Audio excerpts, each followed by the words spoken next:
Good morning friends. आज की video में हम एमपी के मैप का अध्ययन करेंगे। जो कोई भी कॉम्पिटिटिव एग्ज़ाम हो या फिर जनरल स्टडी की जानकारी हो, बेशक आप स्कूल क्लास में पढ़ते हो, आप सभी बच्चों के लिए ये सीरीज बड़ी ही इम्पोर्टेंट है। भारत का मानचित्र है और भारत के मानचित्र के अंतर्गत राजनीतिक मानचित्र यानी भारत का नक्शा है। इसके अंतर्गत हम भारत और उसके पड़ोसी देश तथा भारत और उसमें जो राज्य हैं उनके पड़ोसियों को समझ रहे होंगे, उनके कैपिटल को समझ रहे होंगे। यहाँ पर अगर इंडिया की बात की जाए तो इंडिया के अंतर्गत आपको देखने को मिलेंगे पड़ोसी देशों में पाकिस्तान, अफ़गानिस्तान और यहाँ पर पीपल रिपब्लिक ऑफ चाइना, चीन के अलावा आपको अन्य देशों में देखने को मिलेंगे नेपाल और फिर यहाँ पे भूटान। नेपाल भूटान के अलावा आप यहाँ पे देखोगे समुद्र से पहले यहाँ पे एक पड़ोसी देश मिलेगा म्यांमार, दूसरा पड़ोसी देश देखने को मिलेगा बांग्लादेश। यहाँ की जो प्रधानमंत्री थी वो चेंज हो गई और अब यूनिस यहाँ के बन चुके हैं हेड। आगे देखेंगे समुद्र के अंतर्गत यहाँ पे आपको देखने को मिलेगा श्रीलंका और श्रीलंका के साथ ही नीचे को आपको मालदीव देखने को मिलेगा जिसकी राजधानी माले है। तो ये भारत एवं उसके पड़ोसी देशों के संबंध में जानकारी थी। इसके अलावा अब हम देखेंगे भारत में जो राज्य है उन राज्यों की राजधानियों के बारे में।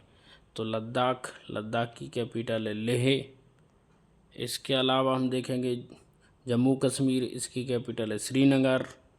हिमाचल प्रदेश, इसकी कैपिटल है शिमला। पंजाब की कैपिटल है चंडीगढ़। पंजाब की कैपिटल आपको देखने को मिलेगी चंडीगढ़। तो पंजाब की कैपिटल आपको चंडीगढ़ देखने को मिलेगी। तो कुछ कैपिटलों की यहाँ पर चर्चा कर चुके हैं। लद्दाख की है लेह, जम्मू कश्मीर की है श्रीनगर, हिमाचल प्रदेश की शिमला, पंजाब की चंडीगढ़, हरियाणा की चंडीगढ़, भारत की है नई दिल्ली, उत्तराखंड की है देहरादून। उत्तराखंड की कैपिटल आपको देखने को मिलेगी देहरादून। उत्तर प्रदेश की लखनऊ, उत्तर प्रदेश की कैपिटल लखनऊ देखने को मिलेंगी आपको। इसके अलावा अन्य कैपिटल्स की बात की जाए, बिहार की पटना देखने को मिलेगी, राजस्थान की जयपुर, मध्य प्रदेश की भोपाल, गुजरात की गांधीनगर।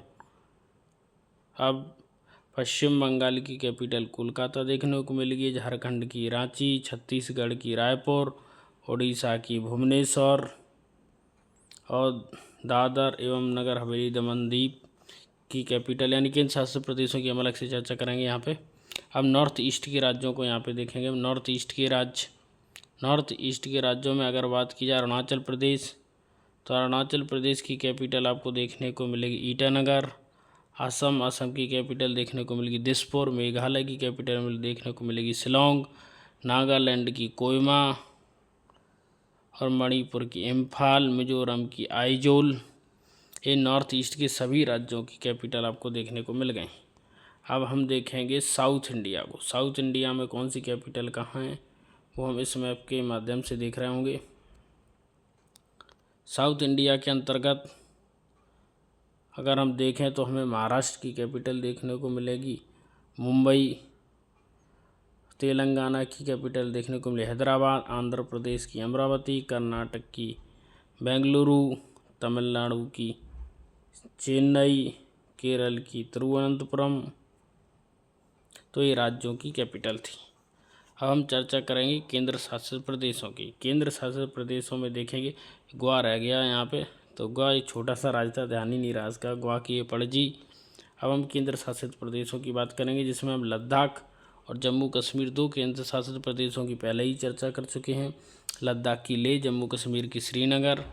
इसके अलावा जो अन्य केंद्र शासित प्रदेश हैं उन केंद्र शासित प्रदेशों में दमन, दीव और दादर और नगर हवेली की जो कैपिटल है वो है दमन। इसके अलावा लक्षद्वीप की कैपिटल है कवरत्ती और पुदुचेरी की कैपिटल है पुदुचेरी, इसमें कराईकल भी आता है पुदुचेरी के अंतर्गत। और अंडमान निकोबार द्वीप समूह की अगर बात की जाए तो अंडमान निकोबार द्वीप समूह की कैपिटल पोर्ट ब्लेयर है। यहीं पर जो एक नाम बदल करके क्या कर दिया गया, विजयपुरम कर दिया गया है। जो पुराना नाम पोर्ट ब्लेयर था, उस पोर्ट ब्लेयर का नाम अब क्या कर दिया गया, विजयपुरम कर दिया गया है। तो अंडमान निकोबार की कैपिटल पोर्ट ब्लेयर, इसका नाम चेंज करके अब क्या कर दिया गया, विजयपुरम कर दिया गया। एक इम्पोर्टेंट जानकारी जो आपको यहाँ देखनी है वो है भारत और श्रीलंका के बीच एक जल संधि है जिसे बोला जाता है पाक जल संधि, पाक स्ट्रेट। जो पाक स्ट्रेट दिख रही है आपको भारत और श्रीलंका के मध्य नेहरू जल की, जो नेहरू जल का पास होता है, यानी थोड़ा सा जल होता है जो दो देशों के को अलग करता है, इसे हम स्ट्रेट बोलते हैं। तो ये पाक जल संधि है। इंडिया के साउथ में आपको इंडियन ओशन देखने को मिलेगा, जिसका नाम भारत के नाम पर ही रखा गया, इंडियन ओशन। वीडियो कैसा लगा आपको, आप कमेंट बॉक्स में ज़रूर बताएं। वीडियो अच्छा लगता है चैनल को लाइक सब्सक्राइब शेयर जरूर करें। नमस्कार, जय हिंद।